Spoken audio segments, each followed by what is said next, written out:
அண்ணன் தம்பி விளையாட்டை கேள்விப்பட்டிருக்கோம். அப்பா மகன் விளையாட்டு. ஒருத்தரை சேர்த்தா அவர் நீக்குவாரு, அவரு நீக்கினா அவர் சேர்ப்பாருங்கிற மாதிரிதான் ஒரு விளையாட்டை விளையாடிட்டு இருக்காங்க பாமகல. ஒரு கட்சியை வச்சு விளையாடிக்கிட்டு இருக்காங்கல்ல அன்புமணி ராமதாஸும். இப்ப பாமக எம்எல்ஏ அருள் சேலம் மேற்கு மாவட்ட எம்எல்ஏவா இருக்காரு. அவர் கட்சியிலிருந்து நீக்கிறாரா அன்புமணி உத்தரவு போட்டிருக்காரு.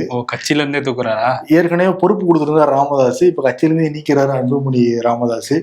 இப்ப டெல்லிக்கு வேற போயிருக்காரு. தேர்தல் ஆணையத்துல போய் சந்திச்சு அந்த பிஃபார்மோட அந்த கையெழுத்து அத்தாரிட்டி அவர்கிட்ட தான் இருக்குங்கிறத உறுதிப்படுத்திக்க போயிருக்காராம். அதுக்கு முன்னாடி பண்ருட்டி ராமச்சந்திரன் சந்திச்சு பேச்சுவார்த்தை நடத்திட்டு போனதாகவும் ஒரு தகவல். ஏன்னா 93 இதே மாதிரி பாமக எம்எல்ஏ ஆனாரு பண்ருட்டி ராமச்சந்திரன். அப்புறம் நான் தான் கட்சியோடைய தலைவர் அப்படிங்கிற மாதிரி பண்ருட்டி ராமச்சந்திரன் பிரச்சனை பண்ணார் அந்த சமயத்துல. அவருடைய ரூட்டே தான் இப்ப இவர் எடுக்கிறாருல்ல. எம்எல்ஏ கிடையாது, எம்பி கிடையாது. அதனால அவர்கிட்ட ஆலோசனை வாங்கிட்டு அப்ப எல்லாம் நீங்க எப்படி டேக்கிள் பண்ணீங்க அப்படின்னு ஆலோசனை வாங்கிட்டு போயிருக்காராம். ஆனா ஆலோசனை பண்ருட்டி ராமச்சந்திரன் அப்ப ஜெயிச்சாரா? இல்லையே. இல்ல. ஆனா இப்ப இவர் நான் ஜெயிப்பேங்கிற மாதிரிதான் அவரு பேசிக்கிட்டு இருக்காரு. என் பக்கம் தான் எல்லாரும் இருக்காங்கன்ட்டு.